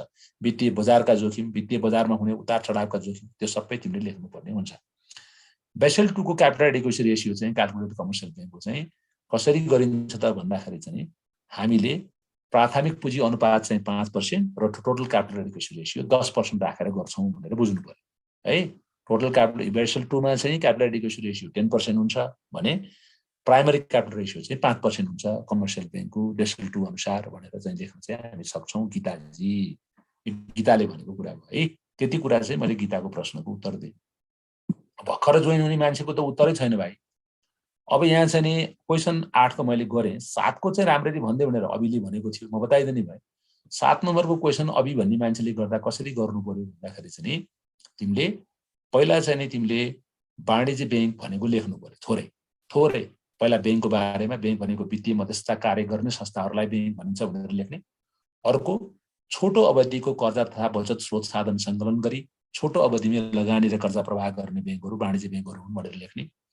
वाणिज्य क्षेत्रको विकास, व्यवसायको विकास, निजी क्षेत्रको व्यवसायको विकास र निजी क्षेत्रको विकासका लागि स्रोत साधन परिचालन गर्ने उद्देश्यले स्थापित बैंकहरू वाणिज्य बैंकहरू हुन् भनेर लेख्ने। वाणिज्य बैंकको ऐतिहासिक बैंकहरूको ऐतिहासिक क्रम बाट र युगबाट सुरु हुन्छ भनेर लेख्ने र सङ्गठित बैंकिङको प्रयास चाहिँ कासा डी सन्जार्जियो बैंक भनेर 1157 मा स्थापना भएको बैंकबाट सुरु गर्नु पर्यो। त्यसपछि bank of Geneva, bank of America भनेर लेख्ने। अनि बैंक अफ इङ्ल्यान्डको विकास भयो भनेर अलिकति तिनीहरूको बारेमा लेख्ने, त्यो किताबमै भेट्छ तिमीले। त्यसपछि अनि नेपालमा ब्याङ्किङ प्रणालीको विकास चाहिँ नि तिमीले के लेख्नु पर्यो? ब्याङ्किङ प्रणालीको विकास चाहिँ शाहवंश मल्लवंशमा भनेर लेख्नु हुन्छ। मल्लवंश, लिच्छवी वंशमा केही मात्रामा ब्याङ्किङ प्रणालीको विकास, मुद्रा निष्कासन गर्ने क्रममा भए पनि आधुनिक ब्याङ्किङ प्रणालीको विकास भएको थिएन। आधुनिक ब्याङ्किङ प्रणालीको विकास चाहिँ कुमारी चोक अड्डा र केन्द्रीय धनादेश कार्यालय र अनि हाम्रो चाहिँ नि यो टक्सार अड्डाको स्थापनापछि मुद्राको कारोबार हुन थालेपछि मात्र ब्याङ्किङ कन्सेप्ट नेपालमा डेभलप भएको हो। अन्यथा नेपालमा ब्याङ्किङ चाहिँ सराफहरूबाट व्यवसायीहरूबाट सुनचाँदी व्यवसायबाट ब्याङ्किङ सम्बन्धी काम पनि गर्थ्यो। र विक्रम सम्वत 1994 सालमा नेपाल ब्याङ्क लिमिटेडको स्थापना भएपछि मात्रै नेपालमा ब्याङ्किङ व्यवसायको सुरुवात भएको मान्न सकिन्छ। सङ्गठित रूपमा गरेर त्यहाँबाट सुरु गरेर अनि त्यसपछि चाहिँ सरकारी ब्याङ्कको पहिला लेख, त्यसपछि गएर चाहिँ उदारीकरण पछिको भनेर लेख, यी ब्याङ्क आयो, जोइन्ट भेन्चर आयो भनेर लेख, 2060 मा चाहिँ कम्पनी ऐन आइसकेपछिको कुरा लेख, अनि 73 मा चाहिँ बाफिया ऐन आइसकेपछिको कुरा लेख। यसरी नेपालमा ब्याङ्कको विकास भएको छ भनेर लेख्ने र अहिले यति वाणिज्य ब्याङ्क छन्, वाणिज्य ब्याङ्क यति छन् र यिनका शाखा यति छन् भनेर त्यतिसम्म पनि तिमीले लेख्न सक्छौ। र अनि लास्टमा कन्क्लुजन लेख्नु। यो अघिले सोधेको प्रश्नको उत्तर भयो। अब दिनलाई चाहिँ यस्तो छ, यो क्वेसन्सको उत्तर तिमीलाई अहिले दिनु मिल्दैन। यो क्वेसन के लेखाउने नै हो, क्लासमै लेखाउने हो। तिमीलाई यो फेरि बुझेन भने क्लासमै लेखाउनु पर्ने हुन्छ। यसको नोट हुँदैन भाइ, नोट दिने होइन। यो त प्रश्नको उत्तर मात्रै भन्नु यो मुखले, नोट दिनको लागि भनेको होइन है। बासल 3 को रिलेटेड एनआरओ डायरेक्टिभ्समा के छ भन्दाखेरि चाहिँ हामीले एउटा क्यापिटल एडिक्वेसी फ्रेमवर्क 2015 लाई अवलम्बन गर्ने भनेको छ एनआरओ डायरेक्टिभ्समा। दोस्रो चाहिँ नि बासल 3 मा चाहिँ कन्जर्भेसन बफर र यो काउन्टर साइक्लिकल बफर छ। कोभिड-19 मा मात्रै स्थगन गरेको यो लागू हुन्छ भनेर भनिएको छ। स्ट्रेस टेस्टिङको व्यवस्था गरिएको छ। ठुला ब्याङ्कको चाहिँ सिस्टमिकली रिस्क हेर्ने भनेर भनेको छ। सूक्ष्म र बृहत चाहिँ निगरानी गर्ने गरेर चाहिँ हामीले चाहिँ यो ब्याङ्क वित्तीय संस्थाको चाहिँ निगरानी गर्नुपर्छ भन्ने कुरा पनि बासल 3 मा लेखेको छ। यस्तो कुरा चाहिँ छ भनेर लेख्नु पर्यो है। एनआरओ डायरेक्टिभ्समा यी कुरा छन् भनेर लेख्नु पर्यो। अब यो डिसिजन मेकिङको आरबिबीसँगै रिलेटेड गरेर बताइदिए राष्ट्रिय वाणिज्य ब्याङ्कमा समयमा निर्णय हुने प्रचलन छैन। एउटा त्यो भनेर लेख्नु पर्यो। अर्को, निर्णयको लागि फ्याक्ट र भ्यालुजहरू, निर्णय चाहिँ फ्याक्ट र भ्यालुजको आधारमा गरिन्छ। फ्याक्ट र भ्यालुजको आधारमा निर्णय नगरेर पोलिटिकल अथवा राजनैतिक हस्तक्षेप आग्रहपूर्वक रहेका आधारमा पनि राष्ट्रिय वाणिज्य ब्याङ्कमा निर्णय हुने गर्दछ। समयमा निर्णय हुन सक्दैन, त्यो पनि लेख। निर्णय नै नहुने, निर्णय पन्छाउने प्रवृत्ति राष्ट्रिय वाणिज्यमा छ भनेर पनि तिमी लेख्न सक्छौ। अर्को, राष्ट्रिय वाणिज्य ब्याङ्कमा निर्णयमा गभर्नमेन्टको हस्तक्षेप छ, स्वायत्त छैन निर्णय गर्ने क्रममा भनेर पनि तिमी लेख्न सक्छौ। निर्णयको लागि चाहिँ नि rational decision making process, fact, figure, risk सबै कुरालाई विश्लेषण गरेर निर्णय गर्ने अभ्यास चाहिँ राष्ट्रिय वाणिज्य ब्याङ्कमा छैन भनेर लेख्छौ। राष्ट्रिय वाणिज्य ब्याङ्कमा निर्णयको वातावरण नै छैन भन्न सक्छौ। निर्णय गर्ने संस्कार र वातावरणको विकास हुन सकेको छैन भनेर पनि लेख्न सक्छौ। त्यो चाहिँ नेगेटिभ रूपमै लेख्ने हो है। त्यस्तो कुरा चाहिँ त्यस्तो छ। त्यसैले राष्ट्रिय वाणिज्य ब्याङ्कमा छिटो शीघ्र निर्णय गर्ने, स्वायत्त निर्णय गर्ने, ब्याङ्किङ कल्चर अनुरूपको निर्णय गर्ने र सँगसँगै चाहिँ समयमै निर्णय गरेर ब्याङ्किङ व्यवसायलाई चाहिँ चुस्त बनाउने हिसाबमा दक्ष निर्णय, स्किलफुल निर्णयको अहिलेको आवश्यकता छ राष्ट्रिय वाणिज्य ब्याङ्कमा। कन्क्लुजन राख्दै जानु। कतिचोटि नबुझ्यो भने त्यत्रो लेख्ने। वातावरणले असर गर्छ, संस्थाको कल्चरले असर गर्छ, कर्मचारीको पर्सनालिटीले असर गर्छ, टिक्युएमलाई असर गर्ने तत्त्वमा क्वालिटी कन्ट्रोलको सिस्टम हाम्रो कस्तो छ भन्नेले असर गर्छ। सँगसँगै चाहिँ इम्प्रुभमेन्ट सिस्टम के छ, कसरी इम्प्रुभ गर्छौँ भन्नेले असर गर्छ। क्वालिटी सर्कल छ कि छैन भन्नेले पनि असर गर्छ। संस्थाको प्लानिङ र डिसिजन मेकिङ प्रोसेस के छ त्यसले पनि असर गर्छ। त्यस्ता तत्त्वले चाहिँ टिक्युएमलाई असर गर्छन् भनेर हामीले भनेको है। अब क्वेसन एन्सर म लेखाइदिन्छु, तर यो क्लासमा यो चाहिँ यहाँनिर लेख्न गाह्रो हुन्छ। क्वेसन एन्सर भनेको मेरो क्लासमा मात्रै हुन्छ। फिजिकल क्लासमा तिमीहरू आयो भने मात्रै बल्ल क्वेसन लेख्दै उत्तर लेख्दै हुन्छ। होइन भने तिमीले माधव सरलाई रिक्वेस्ट गर, क्वेसन एन्सर मात्रै गरिदिनु पर्यो। एक दिनमा 5 वटा गर्ने, हामी पुरै लेख्छौँ त्यो क्वेसनको एन्सर भन्ने हिसाबले तिमीहरू जानुपर्ने हुन्छ। यहाँ चाहिँ हामी यो जाँचमा अहिले दिएको जाँचको क्वेसन्सको यसरी उत्तर मात्रै गर्ने हो है। गाह्रो नमान ल। मैले यति मात्रै भने आज, योभन्दा बढी भनिन। तिमीहरू फिजिकल क्लासमा हुँदाखेरि चाहिँ साँच्चीकै राम्रो हुन्छ। त्यहाँ भयो भने मैले पुरै लेखाइदिनु मिल्छ। म छिटो बोल्छु नि त, छिटो बोल्छु, धेरै भन्छु। लेख्नलाई टिप्नलाई यहाँ गाह्रो हुन्छ। तिमीलाई अहिले मैले छोटकरीमा मात्रै, यो छोटकरीमा चाहिँ तिमीहरूले कसरी उत्तर लेख्ने भन्ने कुरा मात्रै मैले बताएको आज है। त्यसैले आजलाई चाहिँ तिमीहरूलाई मैले यतिमै बिदा गरेँ। डिटेलमा लेख्नु पर्यो भने या फिजिकल क्लासमा आउनु पर्यो, या चाहिँ तिमीले माधव सरलाई नै भनेर नेममा भनेर 4 वटा वा 5 वटा कतिवटा क्वेसनको उत्तर एक दिनमा लेख्ने हो। एउटा क्वेसन कमसेकम 20 मिनट लाग्छ लेख्नलाई, उत्तर लेख्नलाई तिमीलाई 20 देखि 25 मिनट लाग्छ होइन। 20 देखि 25 मिनट लागेपछि त हामीले 3 देखि 4 वटा क्वेसन गर्नु सक्दैनौँ। एक दिनमा क्लास दियो भने 3 वा 4 वटा क्वेसनको उत्तर कसरी लेख्ने भन्ने तिमीलाई गराउन सकिन्छ। त्यसको लागि चाहिँ उहाँलाई नै भन्ने है। त्यसरी जानुभयो। यो कुरा मैले आज यति बताएँ, अरू बाँकी तिम्रो अर्को दिन फेरि क्लास हुन्छ, फेरि त्यहाँ तिमीहरूलाई सोध्न मिल्छ। आज मैले छोटकरीमा तिमीहरूलाई बताएको यो क्वेसनको उत्तर कसरी गर्ने, यो प्रश्नहरूको उत्तर अलिअलि आइडिया तिमीहरूलाई हुन्छ भने यो क्वेसन आन्सरबाट पुरै तिमीले लेख्न सक्ने, पुरै बुझ्ने अवस्था हुँदैन, तर यस्तो पोइन्ट रहेछ, यस्तो पोइन्ट रहेछ, यस्तो लेख्नुपर्ने रहेछ भन्ने मात्र तिमीहरूलाई थाहा हुन्छ। चेक गर्नु पर्ने थियो भने उही आउने हो, नेममै आउने हो है, नेममै आउने हो। म आज एकजना मान्छे देखेर यहाँ मलाई रिस उठिरहेको छ, त्यो राजकुमार भन्ने मान्छे